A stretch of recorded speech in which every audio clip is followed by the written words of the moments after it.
Ya, balik lagi di konten bereaksi. Kali ini kita berkesempatan menonton film yang baru tayang per hari ini, hari Jumat. Dan ini bukan film Indonesia ya? Iya, kali ini dan kita bukan film horor juga. Iya, alhamdulillahnya kita nggak nonton film horor lagi ya, karena kita kali ini akan nonton film dari negara Korea Selatan. Korea Selatan. Iya. Dan film ini adalah Cobweb. bukan Cobweb horor ya? Iya, jadi Ada dua film Cobweb ya, US sama Korea ini. Korea, ini film Korea. Nah, kalau film Korea ini genrenya adalah komedi, dark comedy gitu. Dark comedy. Iya. Disutradarai oleh Kim Ji Won Dan ditulis oleh Shin Yeon Shit. Nah, jadi pemeran di Cobweb ini udah sering banget kalian lihat di layar kaca. Salah satunya adalah Song Kang Ho Iya. sebagai Kim Yo. terus ada Im So Jung sebagai Lee Min Mi, ada Oh Jung Se sebagai Kang Ho Se, terus ada John Yo Bin sebagai Shin Mi Do, dan Crystal Jung sebagai Han Yu Rim. Jadi bertabur bintang sebenarnya kalau misalkan kalian suka nonton drama atau film Korea. Ya, jadi si Cobweb ini menceritakan seorang sutradara Iya, yang berambisi membuat film ya, filmnya sendiri. Sebenarnya selesai syuting, cuman dia nggak suka sama beberapa adegannya hingga dia dapat nggak puas dan dapat pencerahan gitu. Dapat pencerahan dari mimpi dan akhirnya dia memutuskan untuk mereka ulang semua beberapa adegan di film tersebut. Iya, jadi si film ini tuh udah kelar sebenarnya gitu ya. Terus habis itu mereka akhirnya dia dengan nekatannya manggil orang-orang kru-krunya lagi, terus ngomong ke direkturnya dan segala macam untuk syuting ulang selama 2 hari dia bilang, ya kan. Dia bisa nyelesain ini selama 2 hari kok gitu. Terus tapi ditolak karena yang diubah nggak cuman ending tapi dari tengah ke ending diubah. Jadi direkturnya bilang serahin ini coba ke lembaga sensor, ternyata di lembaga sensor nggak lolos gara-gara ini filmnya asusila. Iya, terus tidak sesuai moral, kita nggak tahu ya tadinya kenapa ya, pas nonton oh ya bener gitu. Jadi awalnya emang ditolak, akhirnya mereka syuting secara diam-diam. Jadi ada jadi kan yang punya direkturnya ini tuh yang punya si productionnya ya gitu ya istilahnya dia.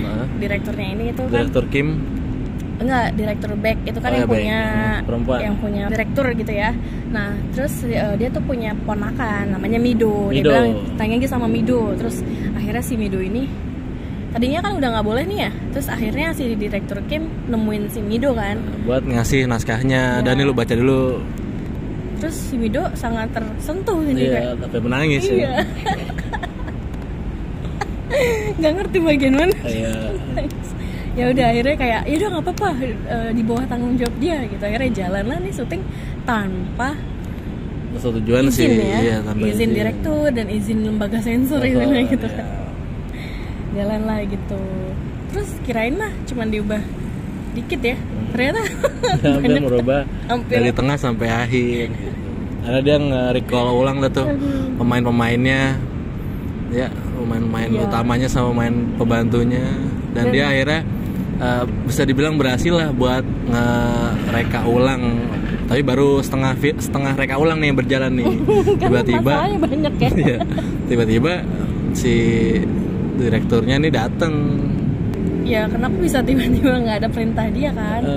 Karena nanti kalau misal sampai ketahuan lembaga sensornya si direktur Choi ya kan, itu bakalan jadi masalah gitu. Ya masalah ada sekretaris dari lembaga sensornya udah dateng sih, sekretaris Pak.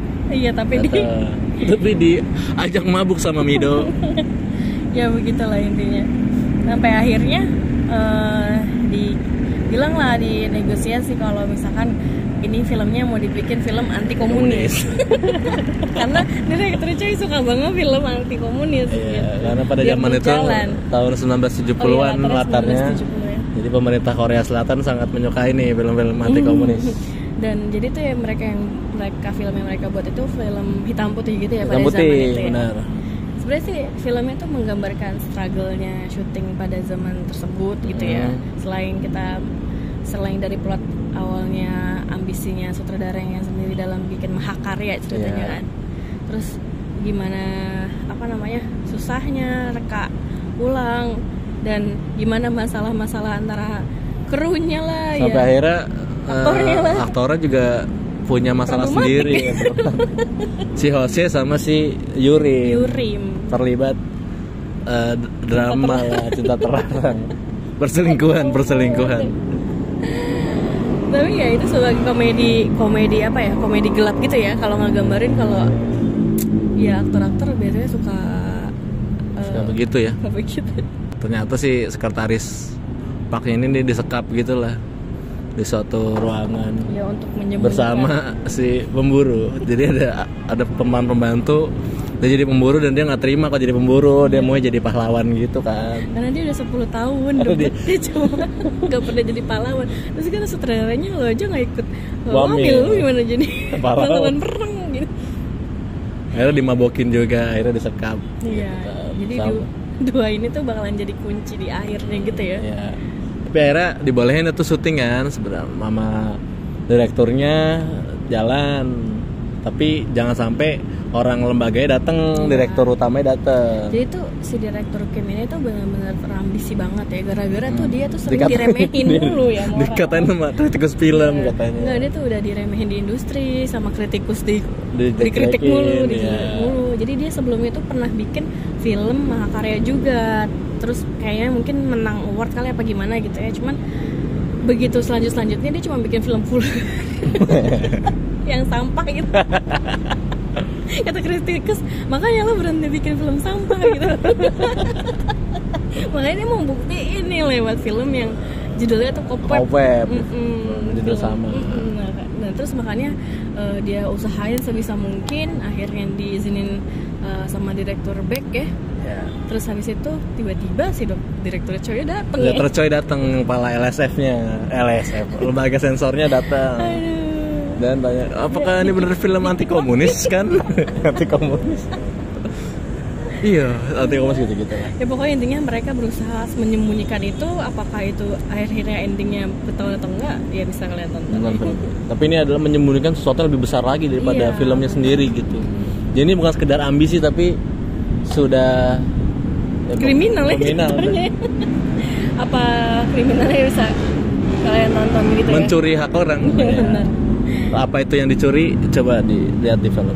Plot twist ya ternyata ya. Plot twist tetap. Kirain itu cuma semacam ambisi aja karena memberikan comeback dari keterpurukannya gitu kan istilahnya. Direkturnya biasanya kan emang kalau orang kan debut pas awal bagus, abis itu anyep gitu kan. Nah dia tuh membuktiin lagi, kirain cuma sebatas itu, ternyata lebih dari itu.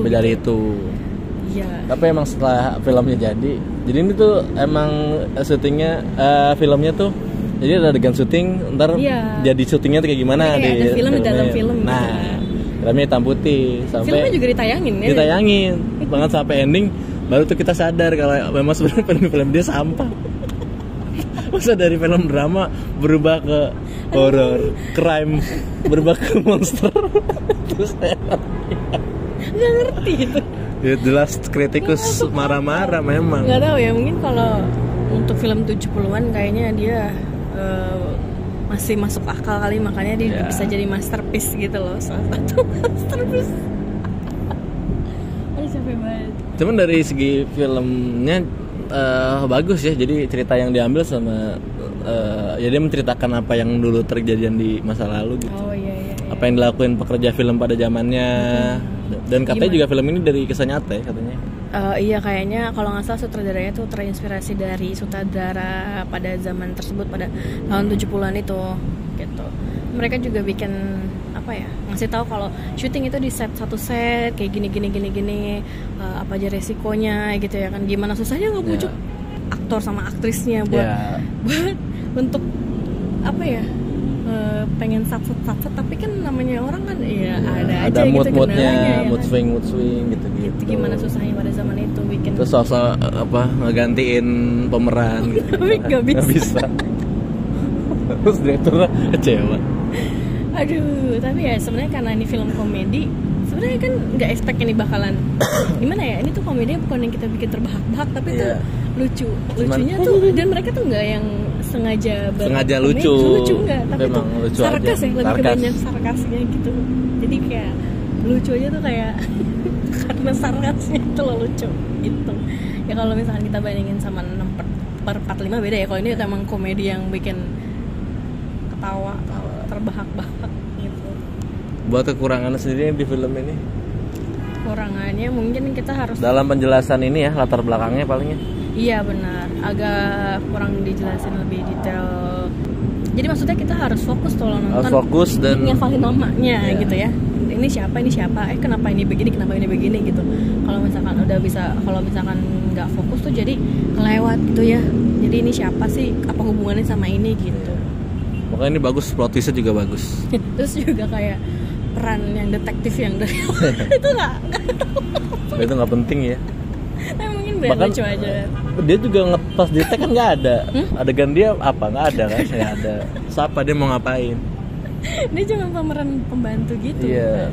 Nggak terlalu bapak membantu lah di film ini. Harusnya kalau nggak ada juga nggak apa-apa tuh detektif.